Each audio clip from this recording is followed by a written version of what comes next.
So, as a preliminary matter, this is Adam Burney, Land Use Director. I will do a roll call to confirm members who participate in the agenda are present and can hear me. Matthew Allison, I'm here. Paula Bertram, Here. Matthew Brenner, Here. and Eric Torgerson and Tanner Cole are absent.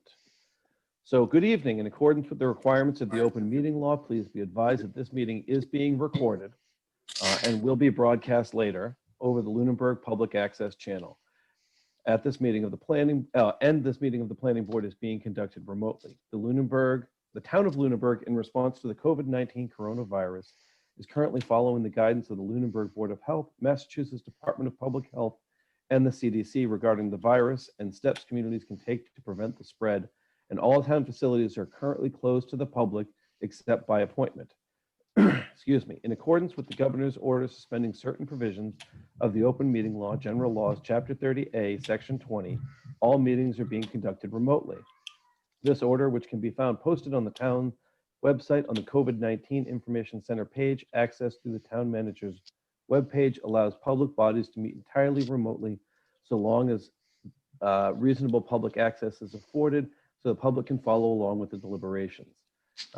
Ensuring public access does not ensure public participation unless such participation is required by law. This meeting will feature public comment. For this meeting, the planning board is convening by Zoom video conference as posted on the town's website, identifying how you may join. Using a smartphone, computer, tablet, or other internet-enabled device, you can go to zoom.us or through the Zoom application and enter the meeting ID. By phone, you can call 888-475-4499. The meeting ID for this meeting is 816-010-592-54. Please be aware it is being recorded. Anything you share can be seen. You guys all know this and there's no one else here. So with that, I'll turn it over to Matt. Excellent. Thank you, Adam. And yes, Happy New Year to all. So we are called to order. Is there any public comment from the non-existent public? Crickets. Okay. First thing is minutes approval. We got 12/14 and 12/14 Bright Farms. Has everybody received them? Anybody look at them? Yep. I have no problem with them. I would move we approve the minutes. Can we approve both at once? You can? Can I move? That we approve the minutes for 12/14 meeting and 12/14 Bright Farms. Second. Excellent. Any further discussion? All in favor by roll call. Mrs. Bertram, Aye. Mr. Brenner, Aye.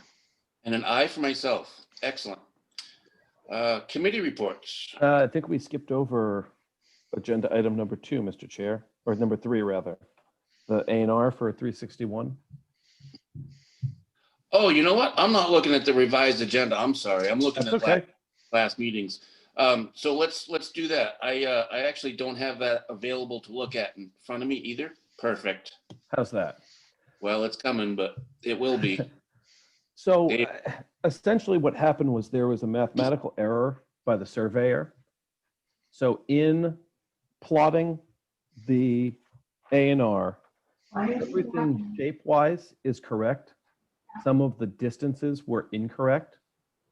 So they have revised the distances.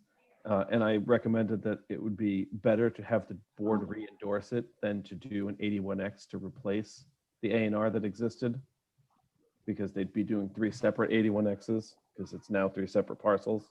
Well, is that plan we're looking at stamped? I don't see a stamp. I have the stamped plan in my office. They dropped Okay. off a stamped Mylar. This is what you have is the draft they sent me to review, and in looking at it, I felt like most of the issues are in these areas. So I felt it was better to have them, again, get it re-signed and send this out and have the board be able to look at it. This is the original. Okay. It's kind of like going to the eye doctor. Camera 1, camera 2. Didn't look a lot. It's not different. The numbers are different. That's really where it comes down to. Well- And they reached out to me and said, in finalizing the deal, we found out that there was a survey error and we just want to correct it. So is there a revision on this plan? I see January 7, so it's obviously newer. They drew a new plan, is what they're Okay. calling it. It's Well, honestly, in my opinion, that's not our purview really. I mean, it's on the surveyor. So it's on the stamped guy. correct. Yes, So the lines are all the same. correct. So this is effectively an 81X. But Effectively. the distances are, It's anyways. kind of one of those gray areas, and I felt it would just be cleaner for everyone to have the board re-endorse it. That way the board doesn't find out there was a plan recorded afterwards that changed something that may look less than above board, and the applicant doesn't have to worry about whether down the road they're going to run into an issue with this, that, or the other thing. Okay. Yeah, well, the only thing I would have noticed was that it was a newer plan and it didn't have any signatures on it. I'm good with it. Anybody having an issue? No, sir. Now, the crux of this is they are trying to close at the beginning of next week. So they are hoping that in your dedicated public servant hat, you would each be able to drop by the office sometime between now and Thursday to get a signature on it. Hat and mask, clothing optional? Bad joke. Okay, so I guess if nobody has an issue with it, I'll take a motion. I would make a motion to approve the revised ANR for Bright Farms. Second. Excellent. Any further discussion? All in favor by roll call. Mrs. Bertram, Aye. Mr. Brenner, Aye. and an aye for myself. Super. So now we on to committee reports? That was the only We thing. are, and Marjorie's out of the office this week, so if you are going to stop by, excuse me, please just shoot me a text to make sure that if I'm not in the office, I make it back there for when you will be there. Very good. Very good. So just to reiterate, we all need to sign this week. That's what was being asked. I mean, The ask clearly, is, yeah, Adam, will you be in the office at 9 a.m. tomorrow? I will. Then I will be there right after I get the boys to school. Then I will see you then. excellent. Maybe I'll try to do that same thing. I'll get there this week. I'll be by sometime tomorrow afternoon. Okay. Beautiful. Like I said, just shoot me a text so I'm not out running around doing something. Yep. Excellent. So on the committee reports, Stormwater Task Force is not met since February, almost a year now. Agricultural Commission, we have not had a quorum for our last two meetings. TCP Building Design Committee, the last time there was a meeting, I reported on that at our previous meeting, I believe. So I haven't seen another meeting coming up on the agenda, on the calendar. Open Space Ad Hoc Committee. The Open Space Committee met on December 15th. Not a whole lot to report on that. I had mentioned previously that National River Watershed had reached out regarding any properties that we felt the Open Space Committee or the community felt would be appropriate for inclusion in a forest legacy aggregation application. And after reviewing properties, it was the consensus of the committee that we did not have anything to include in that potential application. We're continuing to review general municipal land, taking it in small chunks. The assessors database, looking at the possibility of working with them to include some additional layers, including trails. And that's really about it at the last meeting. So a question on that, the properties that you guys considered was probably the Woodruff parcel there at the end of Fairview.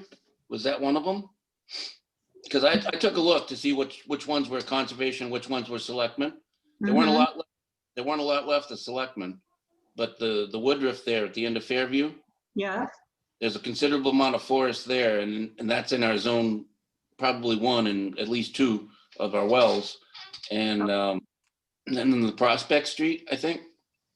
Was it No, that first solar array, there's a big 671 West Street. no. Anyways, okay. I can definitely relay, the Woodruff property, and if you think of the other property, just shoot me an email. Oh, are you talking about the triangle between Electric Ave and Prospect that was damaged by overly aggressive potential developer? Possibly. I thought that was. That's the property on Pleasant Street, right? Yes. Isn't that 91 Pleasant Street? I think it is 91. Yeah, I think that's what you're talking about, Matt. So anyways, I noticed the town forests are all under conservation, so Right. that wouldn't help us. Anyways, excellent. Thank you for that. Yeah. Capital planning? So this year, capital planning approached things a little bit differently. What the town manager asked the capital planning committee to do was to look at all of the requests and not try to fit them around a dollar amount, but rather to rank them. So that's what we did over the last several meetings. We looked at all of the requests, obviously heard from all of the departments, and then ranked all of the projects, and we ended up with 19 projects that we ranked. But obviously that dollar amount is most likely going to be not achievable. That total comes to $2,278,128. But the town manager now intends to take that prioritization list and come up with, her recommendation for capital planning. There were several projects that we did not rank because we felt they just didn't fit high enough on the priority scale, or we needed more information. So I don't know how much more detail you want to go into, but that's where we are. I'm happy to, with the permission of the chair, share that prioritization list or have the town manager share it if members are interested. Sure. Well, there was also a write-up in the Ledger recently talking about capital planning. It was kind of cool. I didn't read it. My father read it. I haven't read it yet. Yeah, I didn't see it. But that's where we are. As I said, we went through, after we heard from the departments and looked at the list, there were some questions that we had, and the last meeting was really resolving those outstanding questions and then developing the priority list. Very good. Did I remember correctly? John Henshaw stepped down? John Henshaw has not been at the meetings. He So did step down from finance. So who's the finance rep now? I'm just thinking of nobody from Found. It's Tom Alonso, Damon McQuaid, myself, Wendy Bertrand, and Dave Cassius. Dave is finished. Okay, thank you. Mm-hmm. Go Mr. Chair, ahead. one other thing about capital planning. One of the things that we're talking about is raising the threshold for what is considered a capital request up to $30,000, and that's something we'll be looking at over the next few months and talking with the finance committee about. Very good. Very good. MRPC? MRPC met last week on the 7th, going through the things that would be relevant for us in some capacity. The for the ADA self-evaluation and transition plan project that's been ongoing. I did ask them, because it's kind of been in the status of they're working to write a report, and I did ask when the report was coming so I could report that back. And they're going to have that report and be presenting it to the town in the beginning of February. Good. So there was that. A few other just general MRPC business items that are kind of you may want to be aware of. Would be, I had mentioned before that they were that the state is holding MRPC and other planning groups suddenly responsible for retirement funding, for back funding of retirement that they weren't previously held accountable for. And just the kind of report on that is there's still no real progress, no real threat from it. They found key examples of other similar organizations that have been faced with the same thing by the State Retirement Board in the past. And basically that was all fixed by legislative action fairly routinely and easily, and that's what they're gunning for. Again, this has been put forward as something that it is a bill that MRPC in no way could pay, and no regional planning board could pay. It's just outside their budgets, beyond the scope of what they've ever anticipated. So they're going to be appealing to the legislature as they draw that up and everything. There's a couple grants that are out there that I apologize. I realized I was going to send info on them. I will do that tonight before I log off the computer after the meeting. There's a couple grants open for small businesses, or the community block development grant. I can send out more info on those for what's available. The small business assistance program and the community block development grants are both still open. And they're small grants. The small business is $1,000, and the community block development grant for COVID response is $10,000 limit. But those are things that people could be applying for, and I'll get that info out to us tonight. Well, out to Mr. Burney tonight to send out. Super. Another thing that we could possibly add to the list of duties for the Economic Development Committee, looking at grants like that. Excellent. MJTC has not met since our last meeting, is meeting on Wednesday. Excellent. All right, well, that rounds out our committee reports. And on to our workshop, Chapter 325, Subdivision Regs, Procedure for Submission and Review of Plans. So, and I also sent out the parking and loading area update. So I don't know if you want to address one or both, and if you'd like to put them in a specific order. Matters not to me. So the other thing on the workshop list was the parking and loading areas, off-street parking and loading. Do we have an on-street parking and loading? Is this just generally? No, I think the idea is that we require parking to be on site, so they call it off-street so that we're calculating what they're required to have off the street. Street parking would be a bonus on top of that. Very good. All right. So does anybody have any strongly felt input?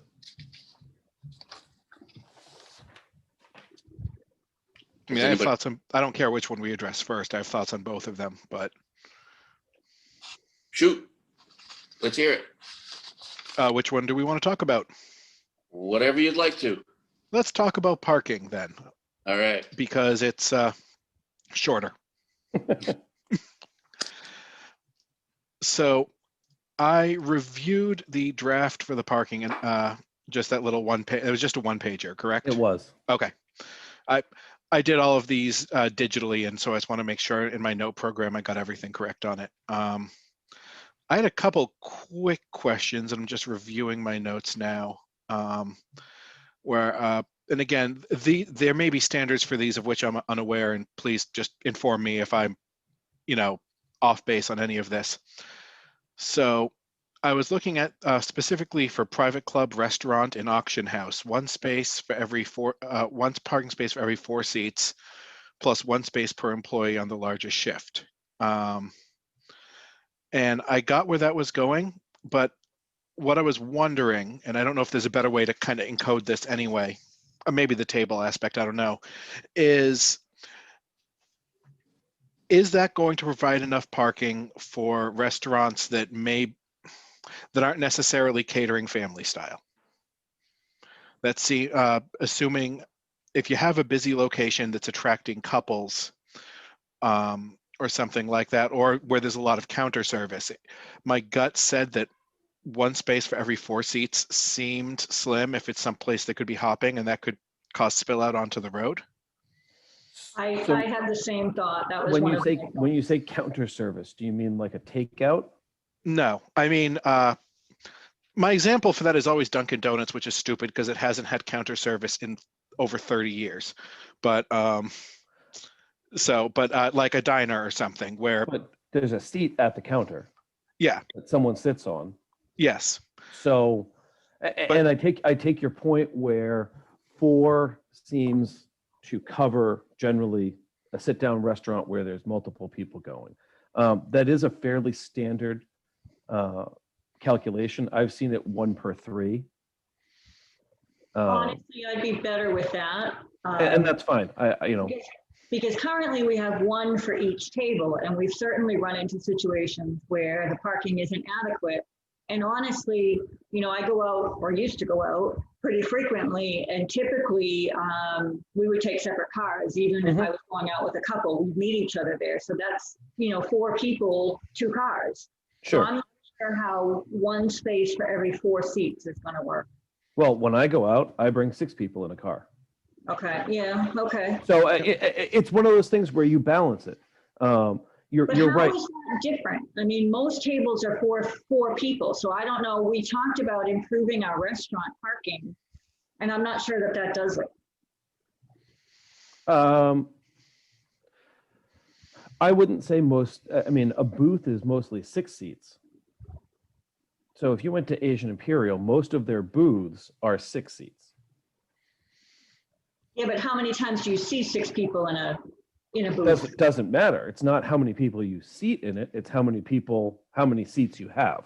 But we're talking about cars, right? but okay. Well, but I think, Mr. Bernie, do I understand correctly what you mean is, so effectively that 6-seater booth gives 1.5 parking spaces, regardless of if it's being used by a family of 4, a group Correct. of 3, or a family of 6. Yes, for 2 6-tops, you have 3 seats. If you only sit 8 people at them, you're effectively adding a parking space that isn't generally going to be needed for those seats.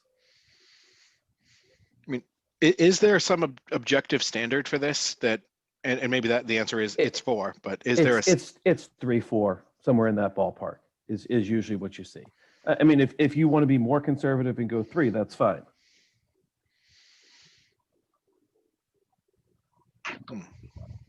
Well, the reason I keep thinking that we updated it was because we had so many issues with the previous restaurant you mentioned, Adam. Asian Imperial. They bought an extra lot, and they're still, well, not currently, but I think the problem with our current regs is they don't take employees into account. And or takeout. And this doesn't particularly take takeout into account either. Right, my understanding was that was the general consensus of the problem with Asian, but I think their problem is multiple layers, and I certainly don't want to pick on them because they didn't do anything wrong.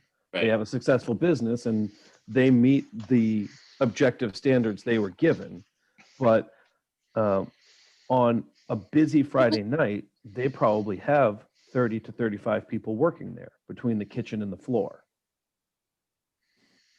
And there's no accounting in our current bylaws for employees. Right. And they have a table that probably seats 12 people, or at least they may create a table that seats 12 people. That's 1 parking space. So under this, it would be 3 parking spaces. So again, it's not their fault. The standard is flawed, in my opinion. Okay, can you say that again? Under the existing regulation, they would need what? You just One used a, space per table. okay, That's it. okay. And so this takes into account Seats the and the employees. number of seats and the employees. Correct. Okay, and it says one space per employee on the largest shift. So the example you just said, if they have, 25 people working, they'd need 25 spaces. Correct. And how do you account for booths? I mean, who's to say a booth is for 3 people? I mean, like 2 booth tables, 6 people? I mean, who's to say that that's 6? They know what they're, I mean, we'd be relying on them to be providing us with something to calculate from. So they would say they're not going to short themselves on seats. If they set it up and they set the booth up as a 6 top, they're going to say it's a 6 top. Makes sense. I'm wondering if it wouldn't be more effective to go with the well, like 2/3 of the fire rating or the capacity of the building as far as the fire code. I mean, and that would kind of take all this other arbitrary stuff kind of out of the equation. And would it be overkill? I think it probably would in 97% of the circumstances. There's probably 3% where you're probably going to hit right on with using that. And the fire capacity takes into a fair amount of standing space, which, I understand that those people also need to drive there somehow. But I think in general, most places aren't hitting their fire capacity rating. Well, I'll tell you, the problem with having a combination of restaurant with takeout and a bar is that people will drive there, they'll order takeout, they'll either stand around and wait for it, they'll sit at the bar, have a drink, they'll do something, but their car is still in the lot. So, I don't know how to account for that. If they're sitting at the bar, they're going to fall into the seat category. Then, I mean, because if there's a seat to occupy, they're occupying a seat. That's getting worked into a general slush of what would be 3 or 4 in that case. And really, the takeout is kind of an X factor, because how do you count? I mean, do you say you need 10 takeout spaces? Can we say, is it possible to say sufficient spaces for the anticipated takeout volume, and they have to lay out something to us with what that looks like? You can.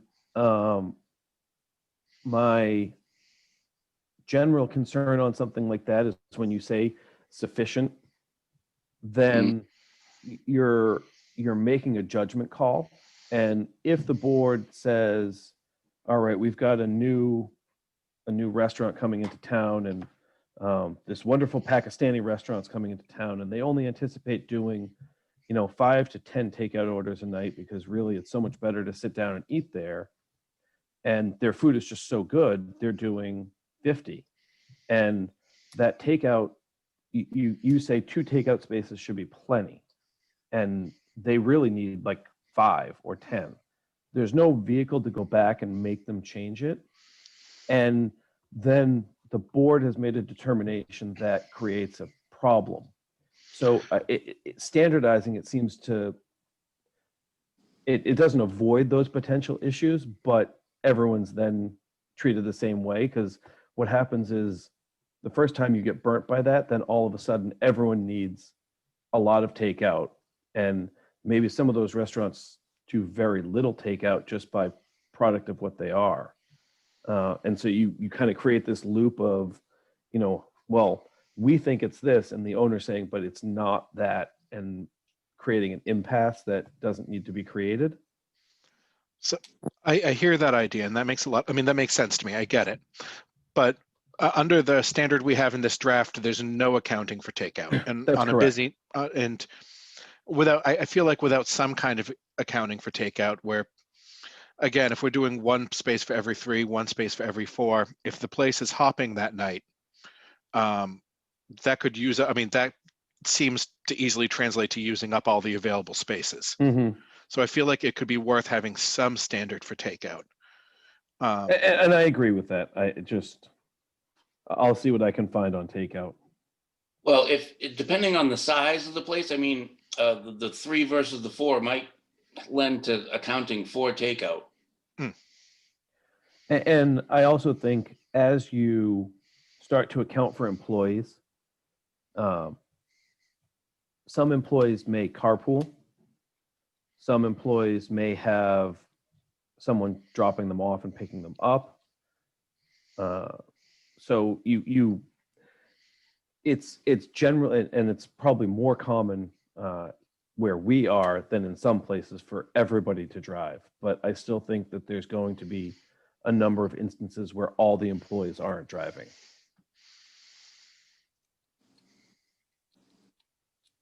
But let me see what I can find out there for accommodating takeout in the restaurant calculations. Okay, and then also with that, the accommodating for employees, because we don't do that either. But it's in the draft. Right. So a question on the other permitted uses in the draft. Mhm. Why is it now by the Zoning Board of Appeals versus the way it is currently, which is the building commissioner, based on planning standards? And it talks about a planning standard, it points to a time saver standards for site planning. Why did you change it to the Zoning Board of Appeals? Well, I don't think that having the building commissioner do it is. I think having a multiple member body voting on it gives at least a more potential for consistency and more potential for a reasonable outcome. It could be The zoning board, typically the zoning board is for a grant for a waiver or a variance from the zoning regulation. They're not typically, well, they're also the special permit granting authority for many uses. so would they then need a special permit if they don't fit into this category? What would trigger them going to the zoning board of appeals, which is a whole, pretty involved process. So I'm questioning what the zoning board of appeals would be issuing. It's a determination, and it's involved in so far as when you file an application, you have to provide a series of information. Right. This would be them determining a calculation on adequacy of parking proposed. We can use a publication as a guideline for the zoning board. Generally, I think that, and I've seen this in other places where they require a special permit for parking for uses that are not listed in the parking calculations. And generally what is done is it's done through the zoning board, not the planning board, because it's looked at as something that is within the realm of like the use. And so where the zoning board is generally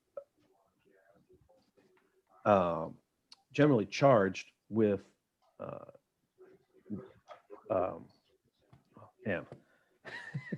that whole delay really threw me off. The zoning board is usually charged with reviewing potential uses and their impact.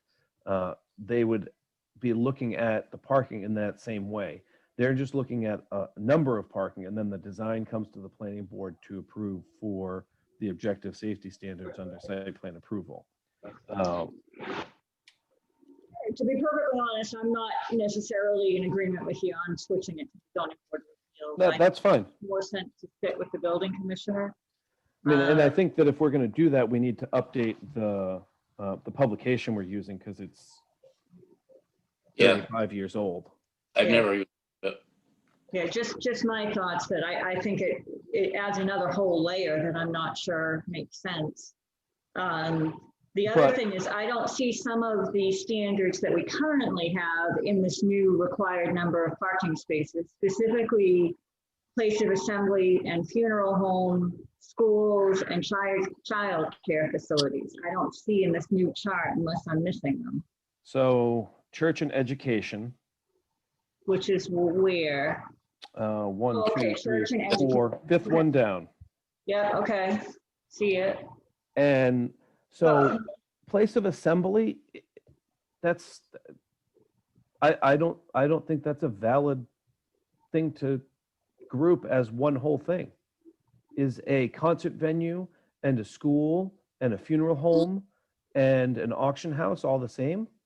Because those are all technically places of assembly. Okay, well, then I think we should spec out those uses. So for example, the funeral home. I mean, we know we have a funeral home in town. I don't know why we wouldn't, and potentially more. I don't know why we wouldn't spec that out. Funeral School. home is not, it's not a listed use. Okay, a school, So a school, school is education. one space per 5 seats. Well, and currently we have 1 parking space for each classroom or office, plus 1 parking space for each 3 seats in the auditorium. So you've upped it to 5 seats in the auditorium. Mhm. Now, in the largest assembly area, Okay, wherever that may be. well, I mean, typically it's the auditorium. So Sure. I guess I'd like to see do you know what the difference in that is? Is that an increase in parking? Does it stay the same? Uh, If you look at that- I would have to look at that. But I will say that our schools currently have inadequate parking. Well, let me just throw in here that the school, the new middle high school came for review to planning board, and because MSBA was backing them, nobody cared about our comments. I think the review comments, David Ross did it pro bono. I think there were over 100 review comments. We didn't like most of them, and they didn't care that we didn't like them. Oh, I know. And they didn't care about the size of the school either. I remember. So I'm expecting that future school projects will be MSBA, and it really doesn't. Nobody cares.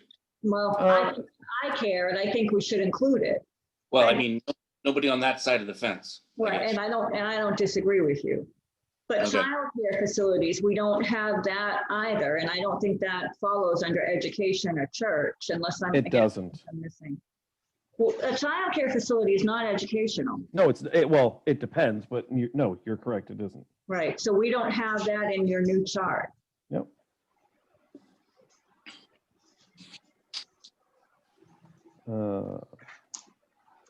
So what do you consider on this new chart, place of assembly?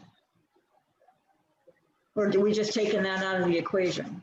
I mean, a place of assembly isn't a use that we have listed in our use table.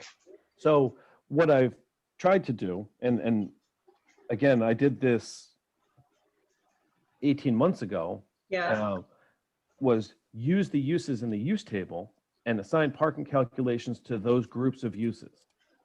So funeral home would, if I'm not mistaken, fall into I think it might be. did you send out the use table? Can I? Yeah, can you? Because I don't, that would be Yeah, I mean, it's helpful. online as well. Yeah, I know. Can you point me to it and I'll pull it up? It's 250 4.1. 254.1. Okay, all I think it's G. right. So you prepared this after we actually created a table, right? Yeah, and I don't know if the table, I think I did it just after the town meeting had adopted the table. Okay. Yeah, before a year and a half, 2 years ago, we didn't even have a use table. It was just gobbledygook like this page 256.1.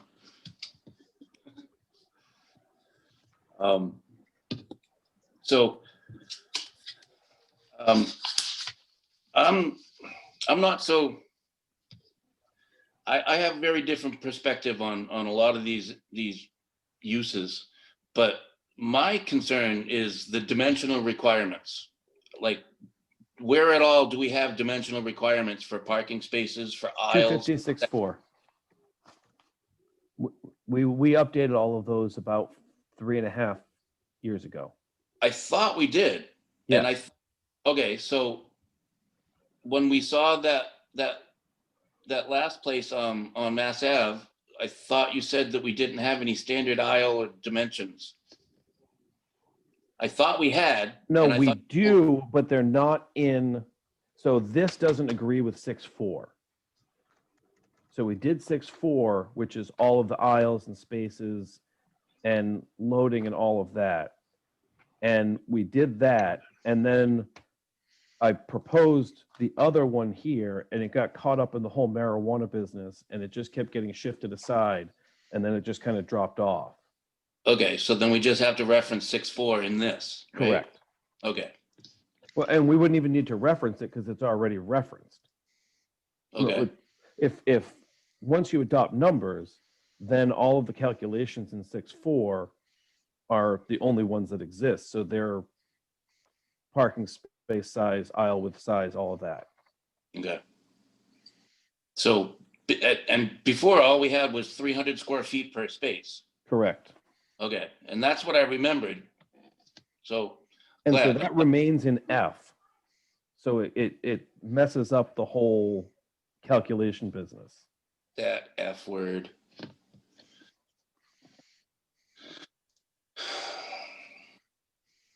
So I'm not finding it, Adam. The use table? Yeah,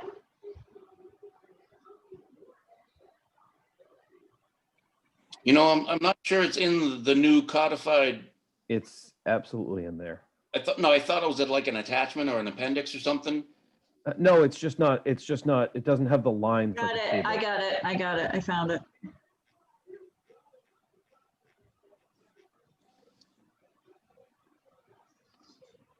Not seeing the table though. Are you sure it's in? It's not a table. It's screwy. Okay, okay.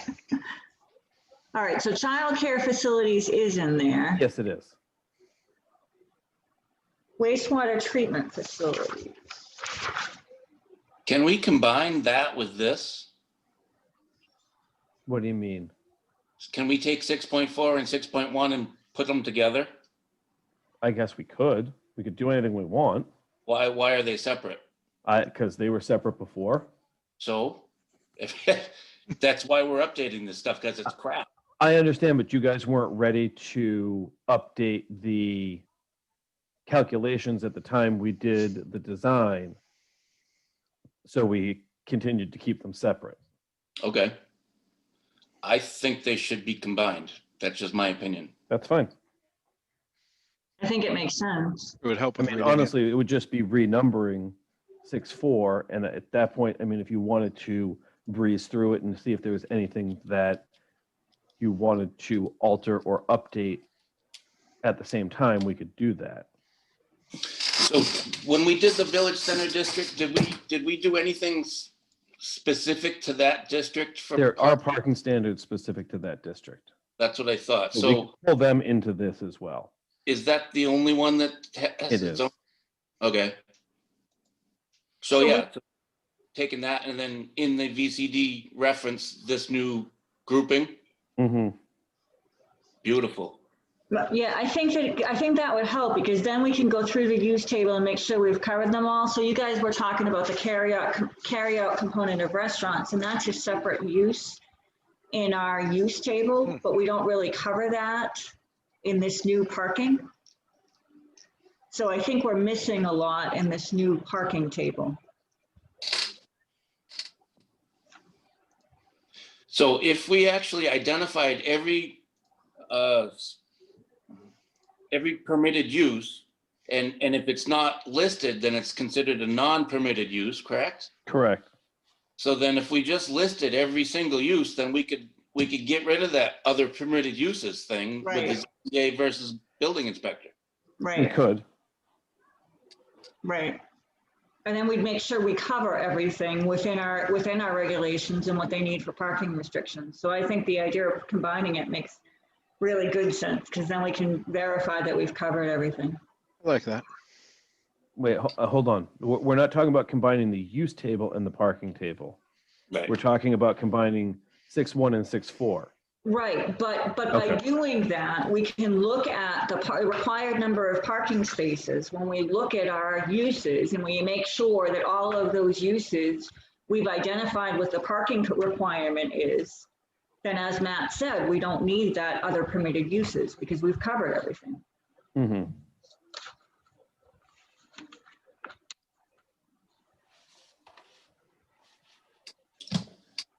Until the next crew comes in and updates again and then forgets that.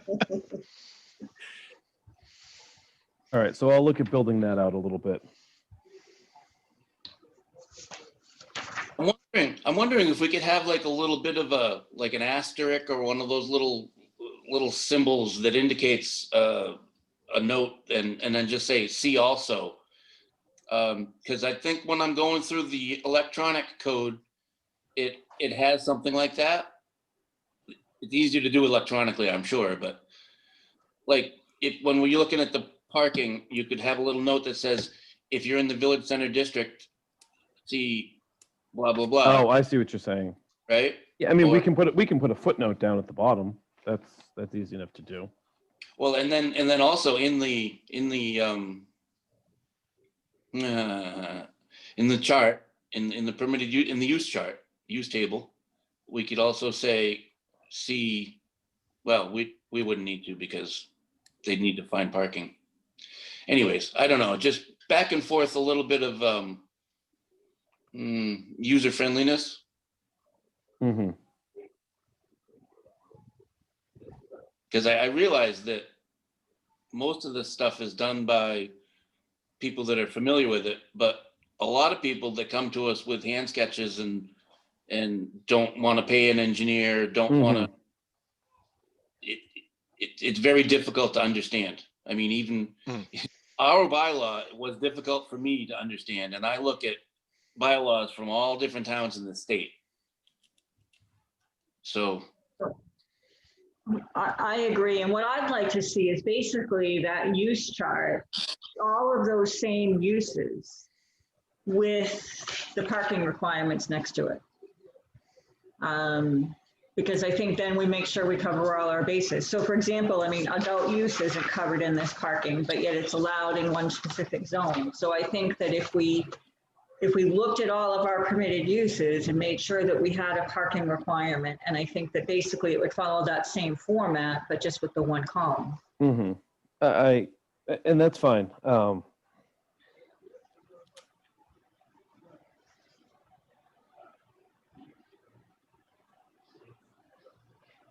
Yes. Okay. Yeah. So maybe we can table this till another time. We've got That's fine. everything. It'll take me some time to put that together, but yeah. I have one other comparatively minor question Sure. on this, and I was thinking of it specifically when looking at distribution manufacturing, Mm-hmm. but it could apply to some of the others too. But I thought of it just because I was reviewing this while spending time with my sister-in-law, who frequently has to visit multiple manufacturing plants in the course of her job. And so do we account, or is it necessary, and it may not be, to account for the non-standard people who may show up to a plant? So I was thinking my sister-in-law, who's a regional safety manager, so she's frequently going out to different plants for her company, and will arrive with her and a team to do safety checks, and that could be, depending upon the nature of the company, a significant parking impact. It may not be worth considering that these plants or other services could have visitors beyond standard people. I don't know if that's worth accounting for or not in the parking. It's one of those things where it's going to depend on each individual user. So forcing someone who doesn't need it to construct that parking is additional pavement, it's additional stormwater, it's additional impact on the community. Whereas somebody who does need it and knows that they need it is going to plan for it. They're going to say, That's fair. I'm building, my razor throwing factory, and I know that I have a safety team come out every 2 weeks because we get a lot of cuts. So I'm going to build 6 extra spaces because they bring a lot of stuff with them. I know I only need 100 spaces, but I'm going to build 106. Whereas requiring someone who doesn't have those needs to do it, they're going to grumble and groan, and then you get into, well, you need to go and get special relief to not have the safety team spaces. Well, don't those inspectors usually park in the fire lane anyway? Depends on the inspectors. So it's something we can discuss, and I can find examples of it if you'd like. I just generally, if a company knows that they have that type of need, they ensure that they create parking to cover it. That's a fair point. That we're discussing businesses that at least theoretically should be professional and large enough to be competent, hopefully. One would hope.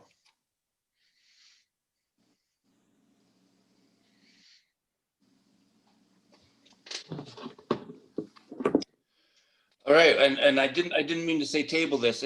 Are there any other comments that we have to give Adam a little bit more head start? My other questions were already brought up, so perfect. And I think from my perspective doing this, I think Paula's idea of having the same chart as the use table is great to go through it and make sure we have calculations for each use. I think that combining, some uses are going to have similar parking or the same parking requirements.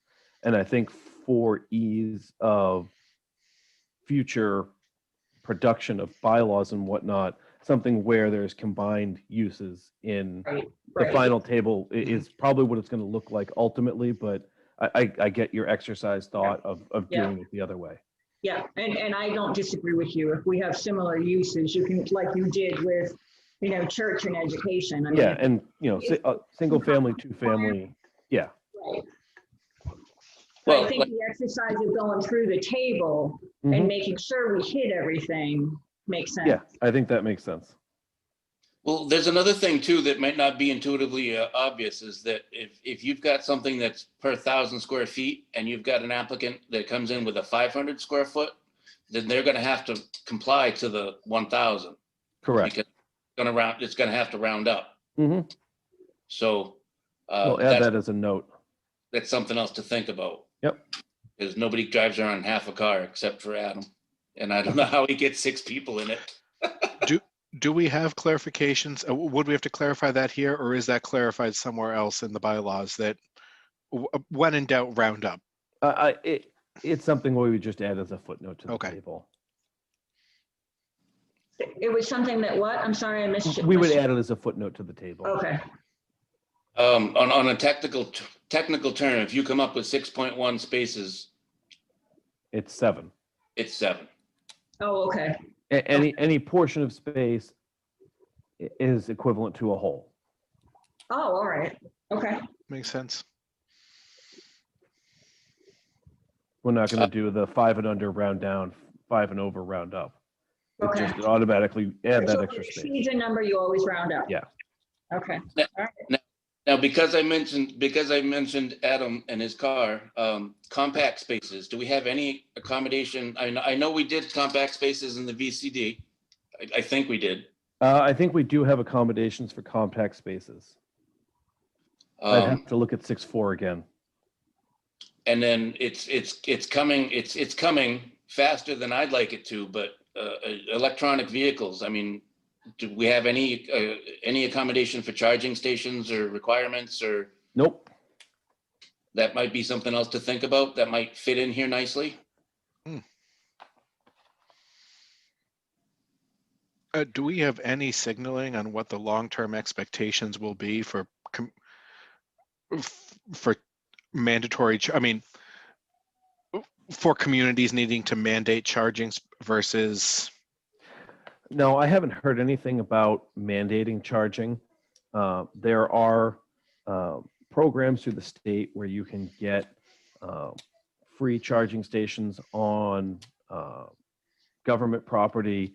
You can get significant discounts, on charging stations on non-government property, but I haven't seen anywhere where they're getting to the point of requiring it yet. I know, I think California has a mandate that I think it's 2035 or 2040 that it's all going to be electric vehicles, and they usually are the masthead on this. So, Well, this, as I think it through, this could be, Mr. Allison, what you meant, but does electronic vehicle charging have a different space requirement? And I have no clue what the answer on that is. no, it doesn't. Okay. They use standard size spaces. Really, it's the infrastructure that goes along with it. I worked in a community where Tesla came and put in a dozen or so chargers, and the biggest impact was the pad that they had to pour over the grass area to support them. But they take a pretty standard space, and it is just a long cord that you plug into the side of the car. It's smaller than a gas pump. Yep. Like a gas. It does kind of, and it really doesn't take up any significant space. All right. So just for your information, Adam, you may or may not be aware, but as a member of capital planning in the last 2 years, that has been brought up by the police. They got a grant. They, I believe they're already planning on having a charging station or two. They're getting cars, so they may have some information that might be helpful. Actually, the person who brought it up is now a select person, so.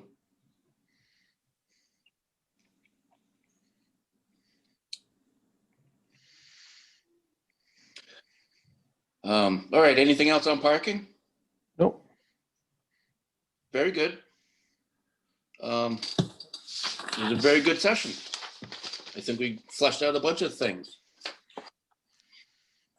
And how about submission and review of plans? Now, this is in our subdivision regulations. So Yes, it is. This is not in our zoning bylaw. So this That's correct. is specifically for subdivision. That's correct.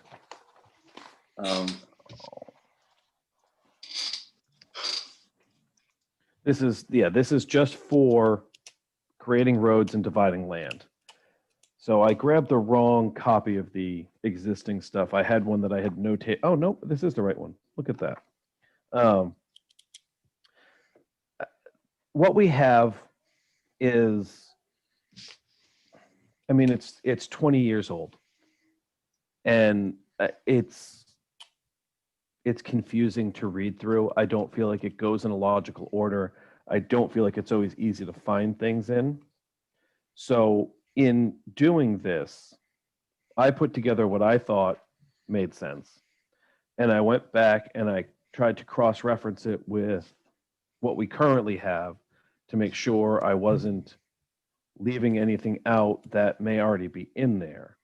Now, everything that's in the new document is what we need, but it doesn't necessarily read the same way as the old document. And it starts at 325, 3.3. So my intent in the regulations as we move forward is to separate A&R into its own chapter and have preliminary and definitive plans be their own chapter, because they are different. And I think it makes sense to have them separated from a finding perspective and to ensure that there isn't confusion amongst the two. Well, didn't we already update our A&R submission requirements? You did. So everything up to 325.3 has already been updated. Okay. Which is 1 and 2. Correct.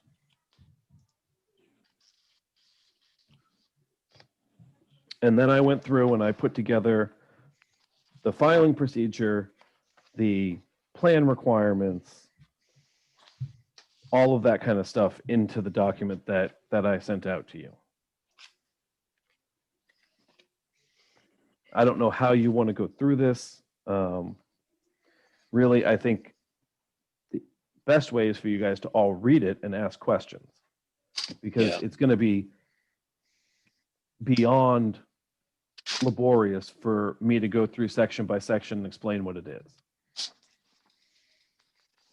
Yeah, this is the 31-page document you sent out. Yes, it is.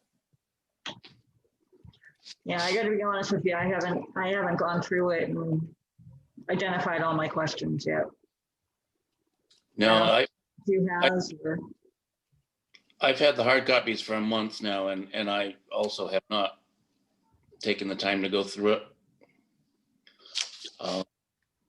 But I bet Matt has. I feel very proud of myself right now. I'm not going to lie.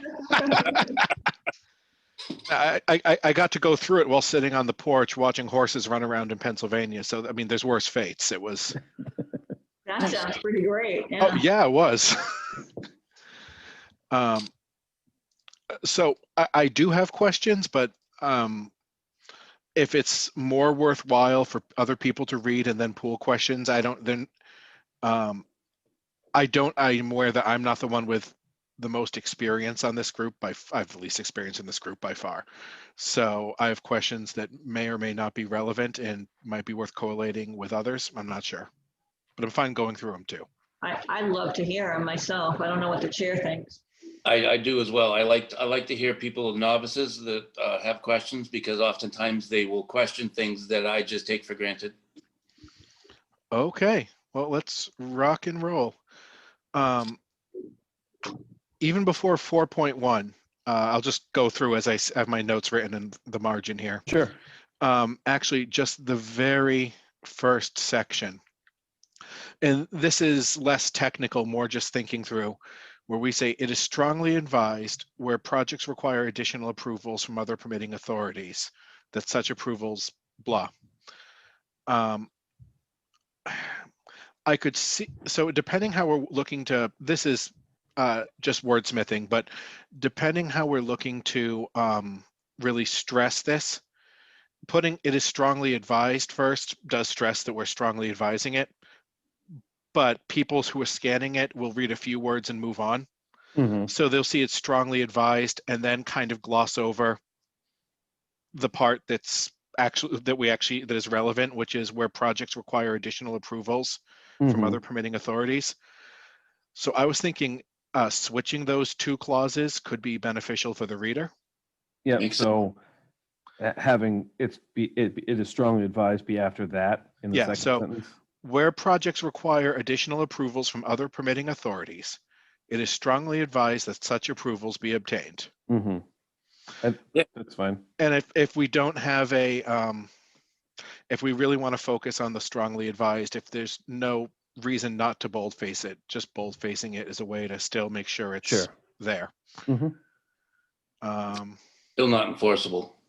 Yes. Oh, it's not enforceable, but Can I ask where you are, Matt? Oh, on the very first page, very first paragraph. very first paragraph, top of the page. This was the blue heading. All right, I'm not seeing that. This is the doc 2020_17_December, section 4, draft 3. Okay. Okay, I'll have to find it. Okay. Now I'm a Luddite because I don't have any of that. I just got paper and it doesn't have notes.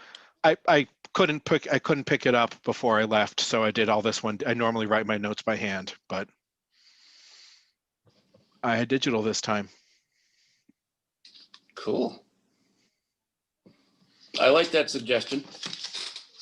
And I have some questions that are just my own understanding too. In 4.2, preliminary plan, so 4.2.1. Hold on one sec. Bottom of the 4.2.1. first, yeah. Yep. Good call.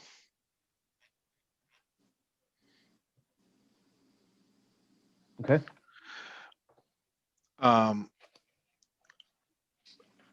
What are type A and type B subdivisions? They're defined in the definitions. So type A is residential, type B is industrial, commercial industrial. So by statute, commercial industrial subdivisions are required to file preliminary. Okay, great. And that's, you said that's in the definition, so that's something.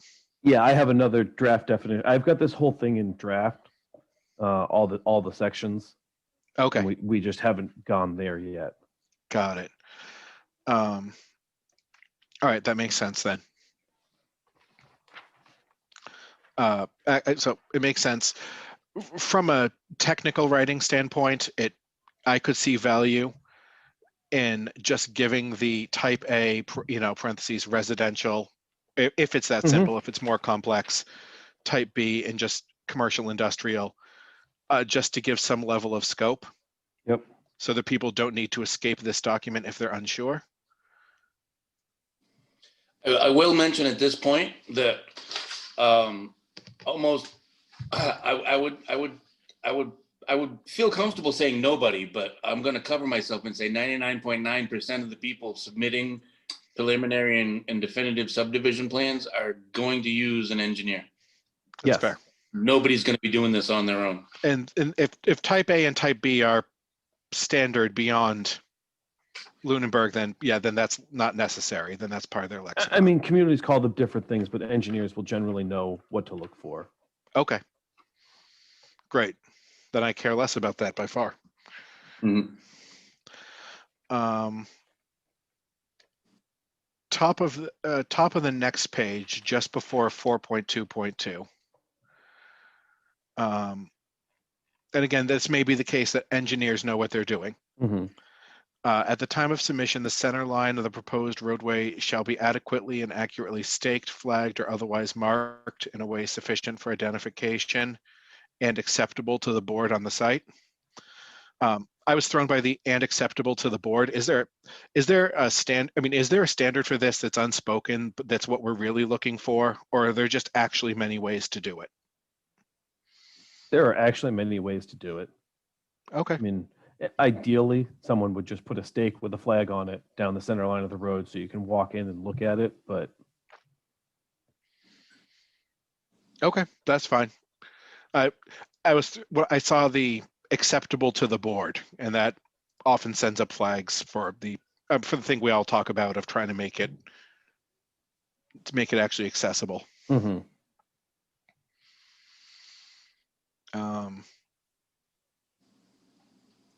Yeah, so I'll give you an example. If somebody goes out and puts a bunch of stones, they just get a bunch of rocks and they go through with the tractor and trailer and they just put stones here and there, and then that might not be acceptable because it's certainly not survey quality. They may or may not have taken tape measure out, but that's kind of it's not technical. It's not. Mm-hmm. Okay. So no, I get it. That makes sense. I found it very hopeful that we're talking about being able to meet in person again and things becoming moot, but golly, do I hope that's true. Eventually it'll happen. Yes. My notes are big, bold, fair point, and kind of a hopeful. Yeah, I mean, this is sort of in reference to what Tanner had said the last time about wanting large plans. Yeah. And that's great. But there's going to be a point where everyone's going to be sitting at the same table. And if everybody has a 24 by 36 plan, it gets really cramped real quick, right, Matt? Yeah, it's usually pretty good if every other person has them. That's worked out well in the past. Mm-hmm.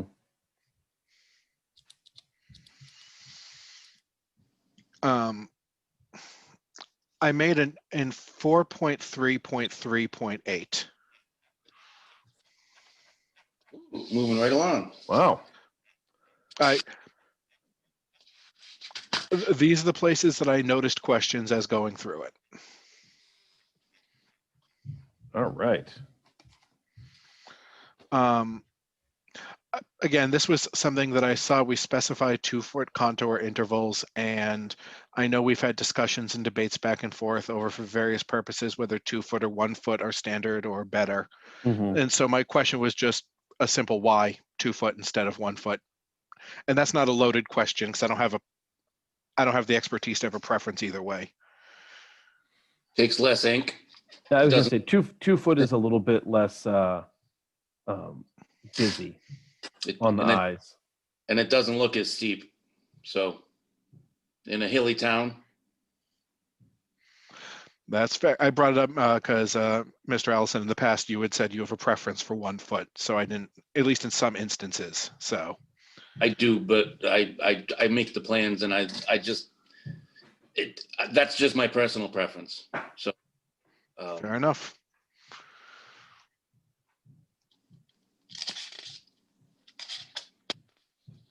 Not only that, and I'll go a little bit further, the 1 foot contours tend to give quite a bit better detail than the 2 foot. So like if you've got a swale, Mhm. it could be like a 6-inch depression and it may not even show up. No, that makes sense. And that's where, I mean, I love the idea of more detail in the contours, but that's a conceptual rather than a practical. I don't have years of plan reading. I just have years of map reading. Are we still on preliminary? No, because the 2 foot is a definitive requirement. No, 4.2 is preliminary and Yeah.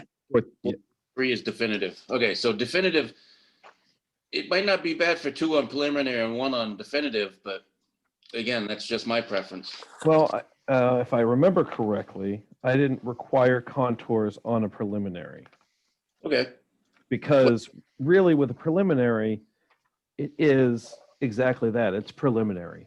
It's here's where we want to put the road in general. Here's what we want the lots to look like in general.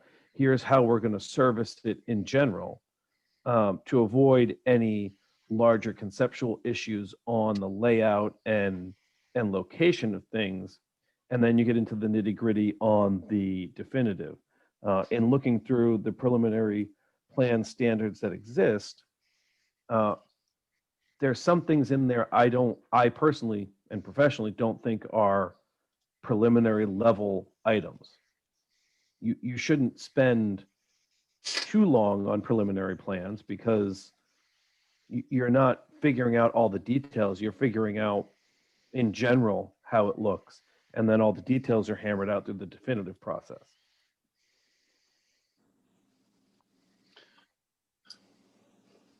well, previous to your arrival, Adam, we had a definitive plan for 11 years. Well, yes. So anyways, did that explain your question there? Did answer my question, yes. Okay. I think it looks like my next one is a couple pages down, 4.3.3.32. Okay.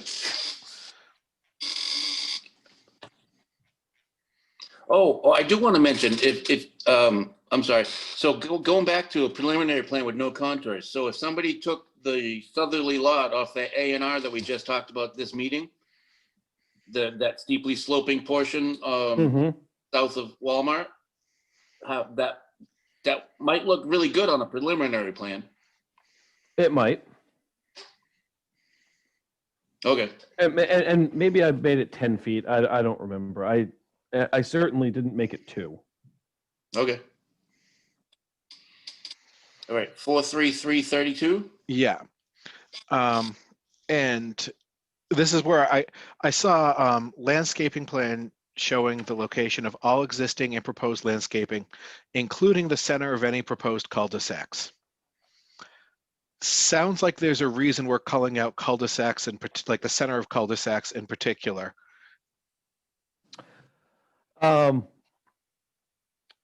My inclination, and again, this is obviously up for discussion, would be to have cul-de-sacs not be a giant island of pavement, but to have a wooded or landscaped area that aids in stormwater, reduces the amount of pavement that is required for the town to maintain or others to maintain going forward.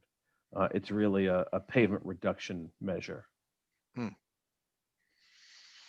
Well, yes and no. I mean, if you can adequately maneuver in a 50-foot diameter island of pavement, but it's going to take you 70 to 80 foot diameter, 24-foot wide strip of pavement. That's still more pavement. Think about a small pizza versus a large pizza. Yeah, I know.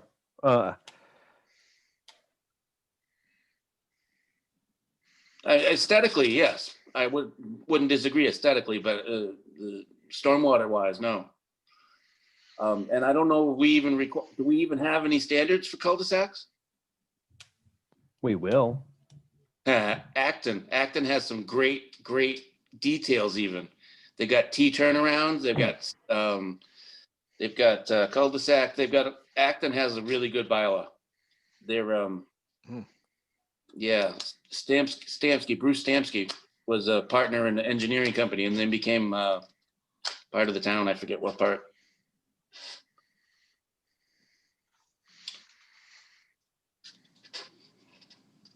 So we're calling this out not because of anything necessarily currently required, but because we're trying to illustrate another option besides giant slab of pavement, as well as potentially making it clear that this is necessary, assuming we do at some point change the bylaw that addresses cul-de-sacs. Do I understand that correctly? Correct. And that it wouldn't be the bylaw, it would be further on in the rules and regs when we get into the design standards. Okay, got it. All right, I saw that. I'm like, I assumed something in the past had happened that caused us to feel the need to call it out, but No. and that's not I mean, I'm like, oh, that stands out. Let me. The next question I had is several pages down at, yeah, 4.3.8, 0.1, 0.8, 0.1, 0.4 on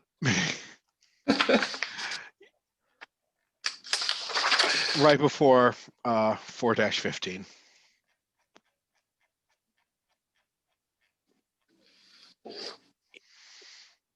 I'm sorry, it was 438 what?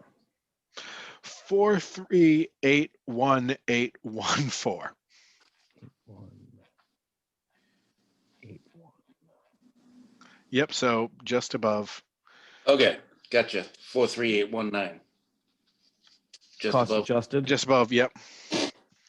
Saying just above, and I saw it on the screen. So, and this is specifically, we talk about using the standard specifications for highways and bridges 1988 edition above. Mhm. As amended. As amended. As amended. Okay, so does that mean that it's actually that there's a more recent version than that? If there is, that's what it is.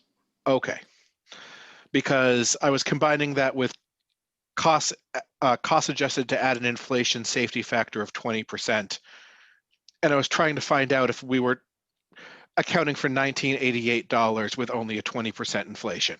No, and I think if you go up one to 4381813, cost shall be based on the DOT weighted bid price for the current fiscal year. So every year DOT goes out to bid on the cost of their work, and that is at prevailing wage and annual cost. So if they draw the estimate based on that, it should be pretty close to contemporary for what the town would have to pay. And then the cost is adjusted 20% based on that for the life of the subdivision approval. That makes sense. Perfect. Thank you.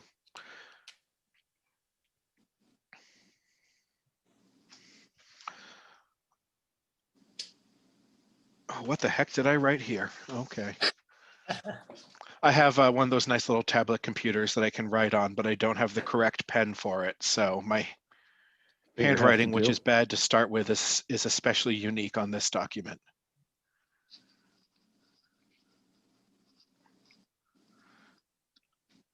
I mean, I'm eventually looking at 4.3.8.2.1 a bit further down.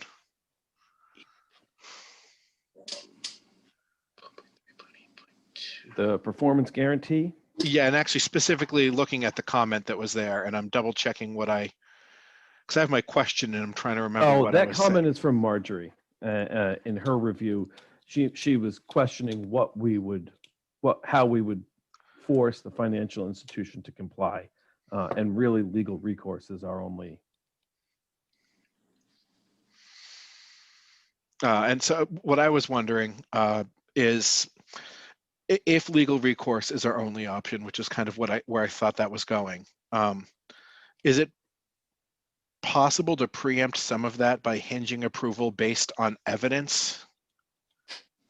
Well, like, I'm trying to, I have to reread it again for a moment to have the full words because I have my notes.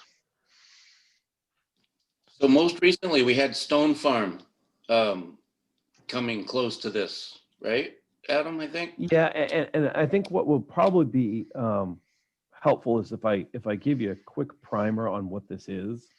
I'd love it. So when the board approves a subdivision, you look at it, you go through the engineering, and you say, okay, you've met all the requirements that we have in our regulations. You've done everything that we need. We're willing to approve this subdivision, and they approve it. At that point, the developer needs to provide the town with a surety Mhm. that he will do the work in the subdivision. Covenant is the easiest. It's essentially an agreement that the town and the developer sign that says he can't have any lots, any building permits for any lots until all of the infrastructure is in. And then he has to come back to the planning board and say, I want these lots, this infrastructure is in, and you vote to release them. So most developers will start with that, but then they'll do the minimum work, like they'll put in any water and sewer they might have, any drainage, and they'll put down the binder course on the road.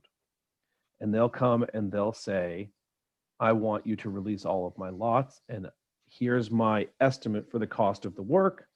I'm going to give you another type of surety that is similar to cash. They can give you cash. Most people don't stump up $1 million or so to put in the bank, but some have. There's the tri-party agreement, which is what this is, where a bank, the developer, and the town sign a document.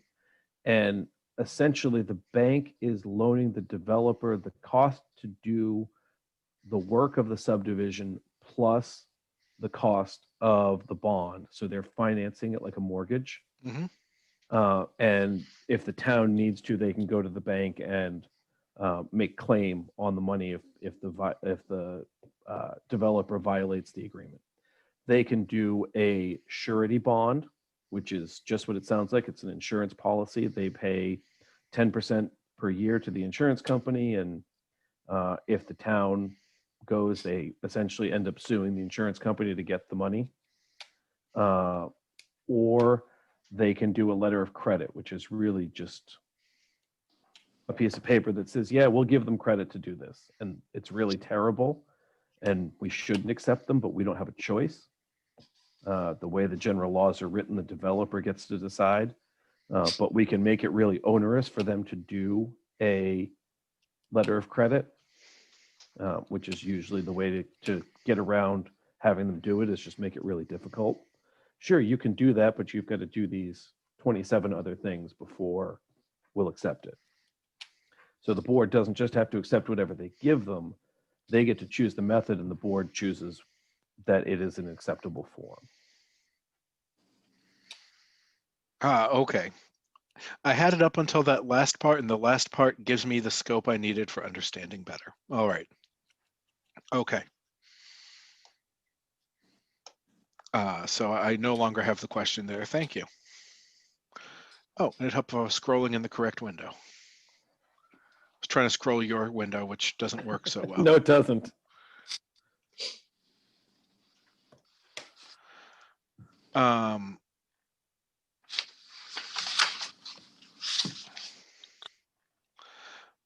Another, there's probably a reason for this, but 4.3.10.2.1.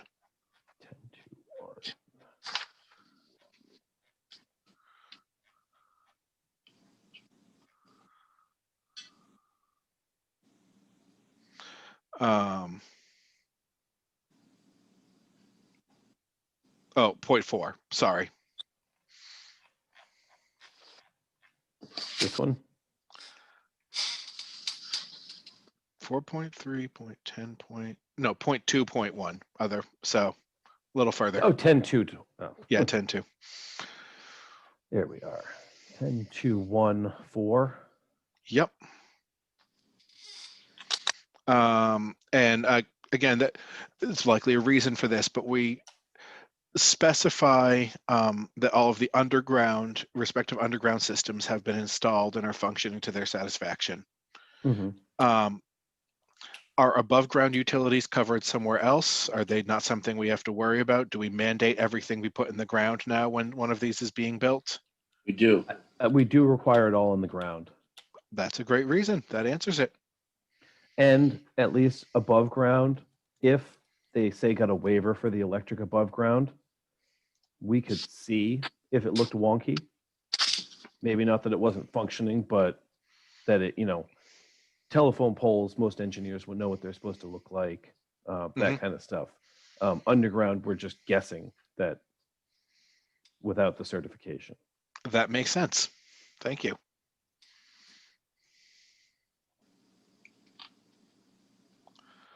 I think that was the last of my relevant question notes from what I could get on my first major read through. Okay. Thank you for entertaining me. I already learned a great deal tonight. Certainly. Anytime. Anytime. And if you ever have an inkling, you can certainly reach out to me on the email. I don't have a problem with that. I'm happy to Zoom with you or talk on the phone if you have other questions that come up too. Absolutely. Thank you.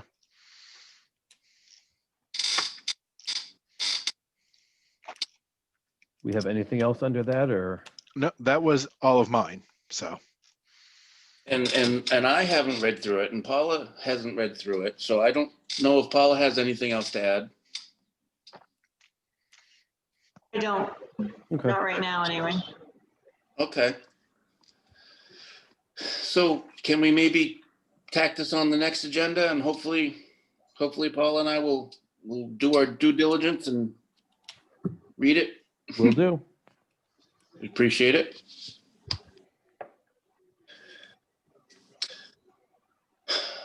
All right. So I guess that rounds out 5. Well, workshop, and then director's items. So I am currently in the process of doing the RFP for the 2 chapters of the master plan. So you guys will see that in the next 6 or so weeks. And we just talked about the second item on there. And the final thing is on February 4th at 7 p.m. Greenleaf Botanicals will be holding their community meeting. They are the group who wants to open the retail cannabis store at 88 Mass Ave. For those of you who remember Grand Rental Station, that's the plaza. They want to be, well, they were in front of us a couple weeks ago, so around the back there. The community meeting is the first step in their licensing with the Cannabis Control Commission. They are required to present what licenses they are applying for and to answer questions and concerns about their business, their location, and how they will conduct their business. It is open to all members of the community. It is not a government meeting. The town is not running it or sponsoring it. It is required that they do so, but it's for the townspeople to voice their concerns or have their questions answered. When is it, Adam? February 4th, it is a Thursday. It's at 7 p.m. And if I am not mistaken, it will be a Zoom meeting. It Or will be. some- That's what I was just going to ask you. Some manner of digital meeting. And how will that be publicized so that people can access it? It is being publicized in the Lunenburg Ledger. It is on the town's Facebook page. It is being advertised through the Board of Selectmen's meeting. It is, I believe, been submitted to PAC to be on the scroll. And they may or may not advertise within the Sentinel and Enterprise. Okay, so for people to access that link, they'll be able to do it through the town's Facebook page? Well, I believe the advertisement will be posted on the town's Facebook page. Okay, Give me 1 sec. I just want to, I can. The town manager sent an email out today about I that. was going to say, she did also send it out town-wide. So oh, okay, if you okay, check your town email, that should also be in there. okay, thank you. And the Zoom link will be in the advertisement to the paper as well. Okay, If anyone's listening and is interested, it is Zoom meeting ID number 568-961-0481. Again, 568-961-0481. And the passcode is Greenleaf. You said the town manager sent out an email about that today? Yeah, to the town, it's town-wide, so anyone with a lunenburgonline.com address should receive it. I did not receive one. Okay, I will forward it to you. Thank you. Appreciate it. So that's my director's items. Have you, Um, I'm sorry, Matt, have you received any townwide emails? I'm thinking I must not have. It says townwide in brackets before the message. Or in So as a the- matter, I have not. I'll follow up with, you know what? You may want to email Steve Malandrinos. Yes, Okay. He is the IT director. IT director.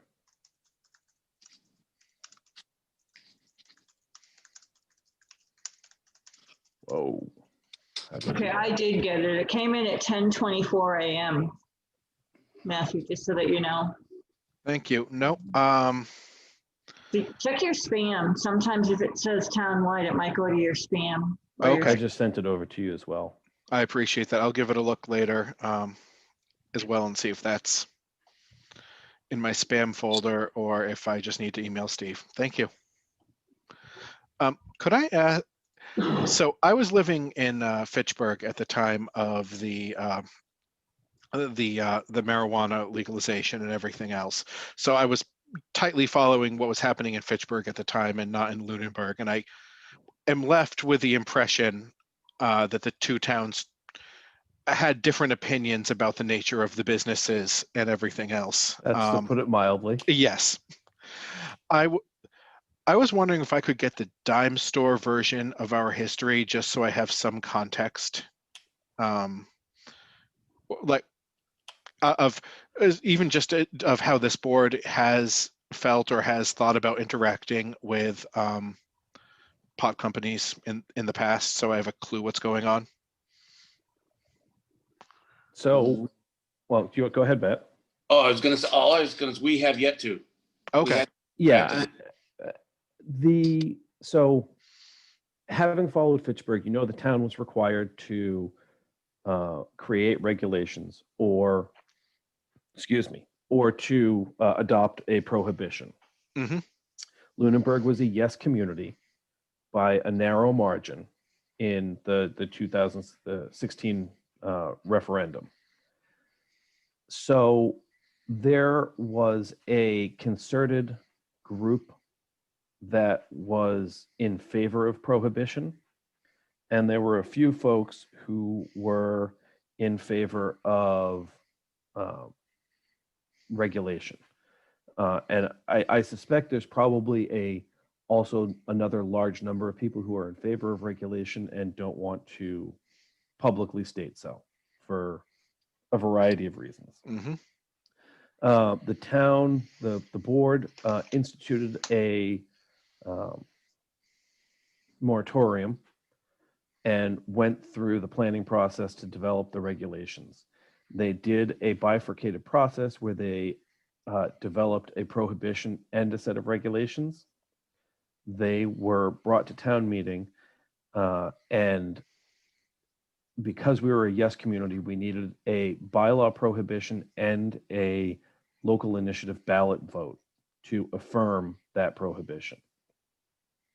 The regulations passed at town meeting. The prohibition did not. There was some controversy in that the planning board approached and requested of the Board of Selectmen to place the prohibition on the ballot. Ultimately, the selectmen, through a series of meetings, agreed to do so. There was some snafu, and the ballot that would have happened after the town meeting, where the marijuana regulation was on the warrant, it did not make the ballot. However, council at that meeting said it doesn't matter. You could put it on your next meeting. There's no time limit. They don't have to be done within so much time of each other. But all of the bylaws for prohibition failed, so it was never pursued. And that's kind of where we sit now.